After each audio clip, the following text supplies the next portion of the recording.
কি অবস্থা সবার, কেমন আছেন? আশা করি প্রত্যেকে অসংখ্য ভালো আছেন। বাইবিটির যে ইভেন্টটা শেয়ার করবো এখান থেকে $50 প্লাস আপনারা পাবেন, বাট আমি আপনাদের যেভাবে বলবো এইভাবে করে করবেন, তাইলে প্রত্যেকে পেমেন্টটা পাবেন। ঠিক আছে, একদম আমি যেভাবে বলবো ওইভাবে আপনাদের করতে হবে। সো অবশ্যই একটা ফ্রেশ ডিভাইস লাগবে এবং মোবাইল ডাটা নেটওয়ার্ক লাগবে, কারণ ধরেন আপনি একটা আপনার ওয়াইফাই দিয়া একটা বাইবিট অ্যাকাউন্ট খুললেন, ঠিক আছে, ওই যে আইপিটা ওই আইপিটা বাইবিটের কাছে থেকে যায় আর কি। সো বিষয়টা হইতেছে এরকম, বাইবিটের কাছে থেকে গেলে এর পরবর্তীতে আপনি যখন হচ্ছে ওইখানে সাইন আপ করতে যাবেন বা সাইন আপ করবেন, আপনার ওই অ্যাকাউন্টে পেমেন্টের সময় ডিসকোয়ালিফাই করে দেবে। সো ফার্স্ট অফ অল এই জন্য ফ্লাইট মোডটা আগে ওপেন করে নেবেন। ওপেন করার পরবর্তীতে আপনি হচ্ছে একটা নতুন ফ্রেশ মোবাইলে একটা অ্যাকাউন্ট খুলবেন। খোলার পরবর্তীতে মানে অ্যাকাউন্টটা কোন জায়গা দিয়ে খুলবেন, কোন লিঙ্ক থেকে, এই যে আমি লিঙ্কটা দিয়ে দেবো, রেজিস্টার লিঙ্ক, ওইখানে ক্লিক করবেন। ওইখানে ক্লিক করার পর এখানে রেজিস্টার বাটন থাকবে। রেজিস্টার বাটনে ক্লিক করার পরে এই যে আমাদের চ্যানেলের নামটা লেখা আছে, এইখান থেকে ক্লিক করে আপনারা সাইন আপ করবেন। সাইন আপ করার পরে এইখানে বলবে যে check task in reward hub, তখন হচ্ছে আপনারা প্লে স্টোর থেকে অ্যাপটা ডাউনলোড করবেন। ডাউনলোড করার পরে বাইবিট অ্যাপটা লগ ইন করবেন। সো বাইবিট অ্যাপটা লগ ইন করলেন, এখন হচ্ছে কীভাবে কী প্রসেস করবেন। এরপরে আপনি যখনই রেওয়ার্ড হাবে যাবেন, আপনি দেখতে পারবেন যে আপনার এখানে এই যে $20 টাস্কটা শো করতেছে। পাশাপাশি আমি যে বললাম আরও রেওয়ার্ড, যে এই রেওয়ার্ডগুলো কোথায় পাবেন, আমি কিন্তু লিঙ্ক অলরেডি দিয়ে দিয়েছি। এই যে দেখেন দুইটা লিঙ্ক দেওয়া আছে, একটা হচ্ছে ওয়েডনেসডে লিঙ্ক আছে। সো আপনাদের জাস্ট এইটার মধ্যে ক্লিক করতে হবে। ক্লিক করার পরবর্তীতে এই যে এটার মধ্যেও রেজিস্টার করতে হবে। সো আমরা রেজিস্টার নাও বাটনের মধ্যে ক্লিক করব।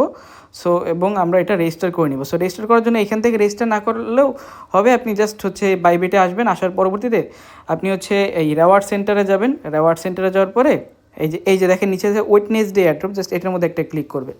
সো এইখানে একটা ক্লিক করার পরবর্তীতে আপনারা একটু নিচে যাবেন, এই যে এখানে রেজিস্টার বাটনের মধ্যে ক্লিক করলেন। এখন আপনি যদি $100 ডিপোজিট করেন, এখান থেকে $5 বোনাস পাবেন। আগে এইটা রেজিস্টার করলেন, এই দুইটাই গেল রেজিস্টার করা। এবং এইখানে দেখেন ইভেন্টস, এখান থেকে আপনারা পাবেন $25 মতো। ঠিক আছে, সো এর পরবর্তীতে আপনি এই ব্যানারটার মধ্যে ক্লিক করে দিবেন। এই ব্যানারে ক্লিক করার পরবর্তী জাস্ট রেজিস্টার নাও অপশানে ক্লিক করে রেজিস্টার করে নেবেন। এই টোটাল আপনি তিনটার মধ্যে রেজিস্টার করলেন। এখান থেকে দেখেন আপনি হচ্ছে $100 ডিপোজিট করলে $10 পাবেন। পাশাপাশি হচ্ছে $500 ট্রেড করলে আপনি এখান থেকে $15 পাবেন। আর $5 এটা কিসের লিমিটেড টাইম বোনাস আমি বলতে পারতেছি না আর কি। সো যেটাই হোক ওইটার কথা আমি বলতেছি না, বাট এখান থেকে আপনি এই দুইটা আপনারা এখান থেকে পাচ্ছেন আর কি ইজিলি। ঠিক আছে, তো এখান থেকে গোল্ড পাবেন। এটা কিন্তু ফার্স্ট কাম ফার্স্ট সার্ভ এবং অনেক বড় রেওয়ার্ড পুল আর কি। সো এই জন্য অবশ্যই জিনিসটা মাথায় রাখবেন এবং ডলারটা ট্রাই করবেন বাইবিটে হোল্ড করার। সো এই যে দেখেন সব রুলস কিন্তু এখানে ওরা বইলা দিছে আর কি। আচ্ছা, এখন এই তিনটের মধ্যে রেজিস্টার করা কমপ্লিট। এখন হচ্ছে আমাদের এখানে ডিপোজিট করতে হবে। ডিপোজিট করার জন্য আগে তো এবং কেওয়াইসিটা তো আমরা এখানে করে নিছি, এই মাত্র আমি কেওয়াইসি করলাম। দেন হচ্ছে ডিপোজিটে ক্লিক করে আপনার যতটুকু সামর্থ্য আছে, সাধ্য আছে, ওই রকম একটা ডিপোজিট অ্যামাউন্ট আপনি এখানে ডিপোজিট করে নেবেন। আমি $100 বেশিই করবো, $120-30 মতো করবো। সো ওইভাবে করে নিব আর কি। ঠিক আছে, সো আমি এখানে সো এখানে যদি আপনারা খেয়াল করেন, আমি কিন্তু আমার ডিপোজিট $150 মতো করে ফেলাইছি। এখন 5-10 থেকে 10 মিনিটের মতো ওয়েট করবেন। এরপর রেওয়ার্ড হাবে যাবেন, দেখবেন যে আপনাদের ডিপোজিটের টাস্ক যেটা এটা কমপ্লিট। এখন হচ্ছে ট্রেড করতে হবে $500। এইখানে একটা বিষয় আছে ভাই, আপনার ট্রেডটা একসাথে, মানে এখানে ওরা পেমেন্ট কেন করবে আপনাদের, অবশ্যই একটা রিয়েল ইউজার হইতে হবে, তাইলে আপনাদের পেমেন্ট করবে। বিষয়টা এরকম না, আপনি জাস্ট হচ্ছে আসবেন ই করবেন, ওরা তো ভলিউম হোক বা ওদের এটার জন্যই তো ওরা ইভেন্টটা দেয়। সো এই জিনিসটা কিন্তু আপনাকে বুঝতে হবে। সো এই জন্য হুটহাট একসাথে $500 ট্রেড করবে না। ধরেন আজকে $200 করলেন, ডেইলি ধরেন $400-500 করে ট্রেড করবেন বা $200-300 করে ট্রেড করবেন। ঠিক আছে, তাইলে ওরা মনে করবে যে হ্যাঁ এটা রিয়েল ইউজার। যেমন আমি এখন একটা এখানে ট্রেড করব, ধরেন ধরেন লিমিট দিয়ে ট্রেড করলাম। ঠিক আছে, যে কোনো একটা টোকেন সিলেক্ট করে নিলাম। ঠিক আছে, যে লিমিট দিয়ে আমি হচ্ছে এখানে বাই করব, ধরেন কত, আমি হচ্ছে ফান্ডটাকে ট্রান্সফার করে নিতেছি। এই যে দেখেন আগে হচ্ছে আপনার ফান্ডটা ওই যে ট্রেডিং অ্যাকাউন্টের মধ্যে ট্রান্সফার করে নেবেন, তা নাহলে কিন্তু আবার হবে না। সো দেখেন আমি হচ্ছে এই যে লিমিটে দিয়ে ধরেন বাই করলাম $128 মতো। মানে একদম ওইভাবে করে করতেছি না, বিষয়টা বুঝতে পারছেন? তাইলে একটু ঝামেলা। ওইভাবে করে বাই করলে, বাই সেল করলে একটু ঝামেলা। দেন হচ্ছে এই টোকেনটা ধরেন 1 মিনিট হোল্ড করলেন।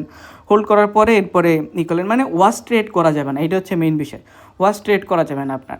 সো আর এই যে বিডিসি বা এগুলো অন্য কোনো যে কোনো টোকেনের মধ্যে করলেন, কোনো প্যারা নাই তো, বিষয়টা বুঝতে পারছেন? এইভাবে করে আস্তে আস্তে আস্তে আস্তে একদিনের মধ্যে ভলিউম করবেন। এইখানে আপনাদের ভাই $1 ফি যাক, সমস্যা আছে কোনো তো সমস্যা নেই। আপনি যদি $50 পেমেন্ট পান, $1 যদি ফি চলে যায়, সেক্ষেত্রে কোনো সমস্যা আছে? কোনো সমস্যা নেই। সো এর দেন হচ্ছে রেওয়ার্ড হাবে যাবেন, দেখবেন আস্তে এগুলা 2 দিন বা এটা 2 দিন বয়ে কমপ্লিট করলেও হবে, কোনো প্যারা নাই। বা চাইলে একদিনও করতে পারেন, বাট আস্তে আস্তে বাই করে লগ সেল করে দিবেন না। এটা বাই করলেন, কিছুক্ষণ হোল্ড করলেন, এরপরে সেল দিলেন। বিষয়টা বুঝতে পারছেন? তাই না? এই যে এগুলা, সো এখান থেকেও আপনার একটা রেওয়ার্ড পাবেন। পাশাপাশি হচ্ছে ওই যে ওয়েডনেসডে থেকেও আপনি এখান থেকে রেওয়ার্ডটা পাবেন। পাশাপাশি এখান থেকে আপনার একটা স্পিনও পাবেন। ঠিক আছে, এখান থেকে আপনারা হচ্ছে একটা স্পিনও পাবেন। এই যে স্পিন পাইলে এই যে দেন হচ্ছে এই যে ফিউচার ট্রেড আছে এগুলো করলে এখান থেকে মানে আপনি রিয়েল ইউজারের মতো করবেন, আপনি মাস্ট বি এখান থেকে পেমেন্ট পাবেন। আর এশিয়ান এগুলো থেকে কোনো ঝামেলা হয় না। সো আশা করি বুঝতে পারছেন। এবং ফান্ডটা আপনি হোল্ড রাখবেন, ঠিক আছে, ফান্ডটা আপনি হোল্ড রাখবেন, সাথে সাথে সেল দিয়ে দিবেন না, তাইলেই হবে। সো আশা করি প্রত্যেকেই বুঝতে পারছেন। এই আর কি, এখন ফান্ডটা হোল্ড রাখবেন, যেদিন উইথড্র করা লাগবে ওই দিন আমি জানাই দিব। সো কেউ মিস করবেন না। সো প্রত্যেকে জয়েন করে রাখেন আর কি, এবং ফার্স্ট কাম ফার্স্ট সার্ভ কিন্তু